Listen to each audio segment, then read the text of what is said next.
Hey, this is Gogo, and it's been a long time since I've had the opportunity to talk to you here on YouTube. I'm going to be doing a bit more of these. I had over the last few years, I took some a bit of time away from the core of the consulting practice. I kept a few clients, very few clients, but we had another business in the family that we built up from the ground up in 2015. That's 5 years old now. And so that has occupied my time, and that has been the primary focus of my efforts, of my intellectual contribution, and of my time.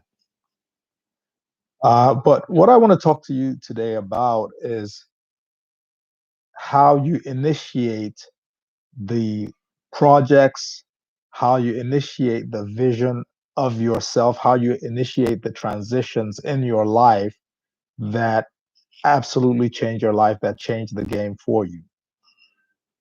Uh, a lot of times we watch movies and we watch leaders. We're in a season right now where there's a coronavirus epidemic going on. There's a lot of uncertainty from some quarters. Some of it might be having to do with the public health concerns, how it affects you privately, but others have to do with the economic implications, both for you as an individual and for the larger society. Because a part of us knows that if things get really, really bad for everyone else, then it could get really horrible for us, right? It could get really horrible for you because the way that most of us will access resources, the way that most of us will access wealth is by sharing resources with others. I mean, I'm not going to make any money if there's nobody to create product for, nobody to sell to. So unless you're going to have your, I mean, God forbid you live in an apartment, a very tiny apartment, you're not going to be making your own food on the site. I don't care how many hydroponic sites you visit, right? You're not going to be making your own food, your own clothes, your own protection. Like, no man is an island is a phrase that you hear a lot, but listen, no man is an island when it comes to economics. And if you are thinking about your economics right now and you're concerned about what, are we tracking towards a situation that looks something like the Great Recession of about 10 years ago?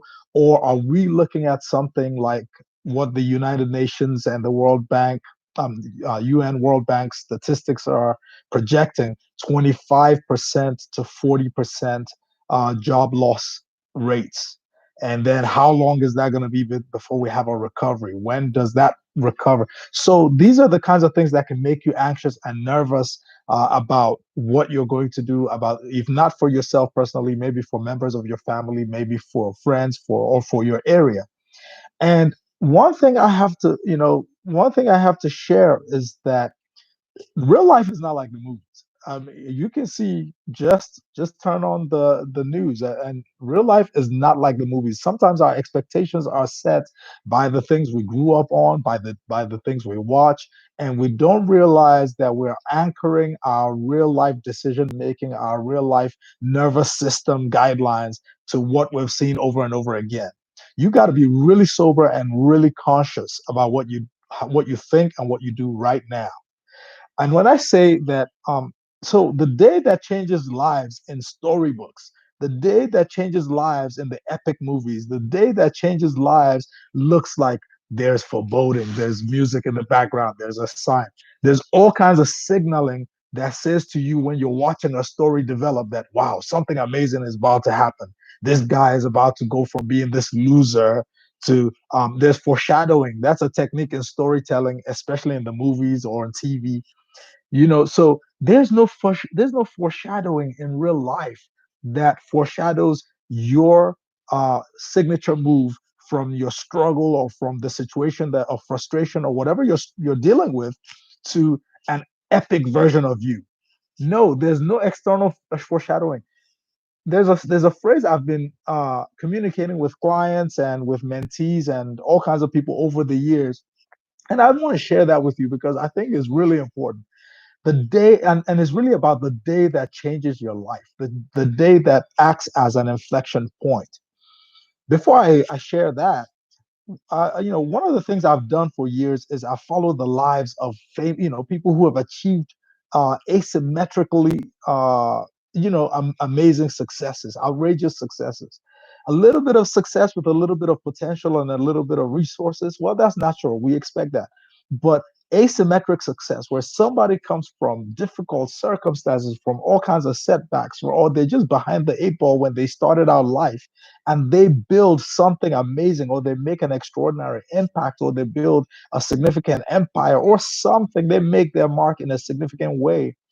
If you go and you look at their lives, a lot of people read biographies, a lot of people watch stories of people who have done something great.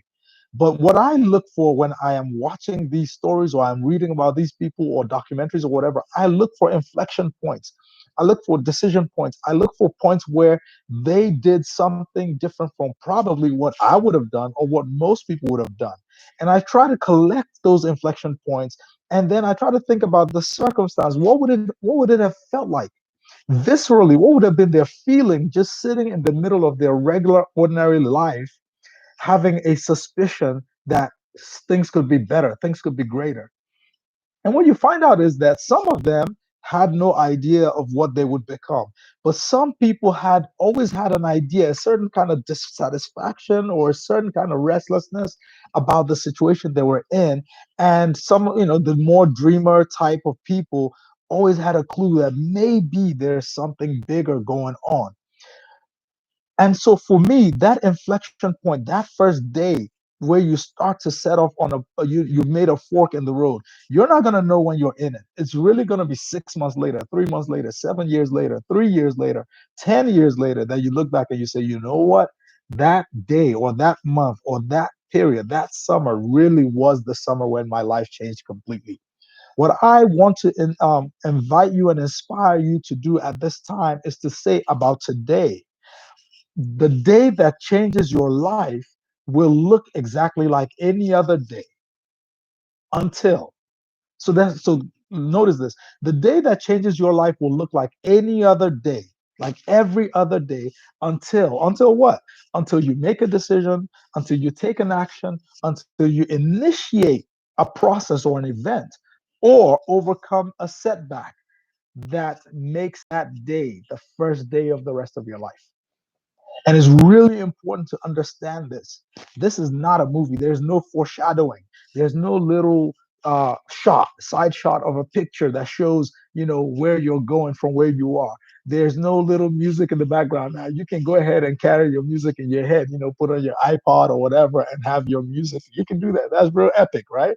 But there is no external force or external factor that signals to you that this time will be different. You have to signal to yourself that by an act of your intention, by your own will, you are initiating a process. You are putting into play a plan. You are start setting out on a journey. And sometimes what I refer to as catalytic projects. You are specifically initiating a catalytic project that could change your life by changing the lives of others, by making some kind of contribution, some kind of impact. So as we go on through this season, if you're listening to this and you're thinking, what can I do to change my life? Or what can I do to change my business? Or what can I do to initiate the contribution that I want to make, the legacy contribution, the passion project, the nonprofit, the charity, the ministry, whatever it is, the book, whatever you have in mind, you just understand that the power that you have is to decide by what you do with your actions, by what you do with your thinking, by what you do with your schedule, your to-do list, what you do today, that this is the first day of the rest of your life. The philosopher Soren Kierkegaard said that life is basically um, lived forwards but understood backwards, right? And so you don't really understand life until after you've already lived it, and then you look back and you draw a narrative. You create a narrative, a plot line, a storyline, and you use the story of what's happening behind you to make meaning of the life that you lived. This is just an exercise in making meaning by the force of your will. We are human. Our ancestors built the pyramids, all right? Like we have stepped on the moon. You, by virtue of what you are, can decide what your day is going to be. All right. So I hope this has been useful in some way. Give me some feedback, leave a comment, and I will talk to you soon. I'm going to make it a point to talk to you more often and deliver some of these messages as we begin to share some projects, both my own personal expert business projects, as well as projects relating to your business and things like that. All right. I look forward to talking to you soon.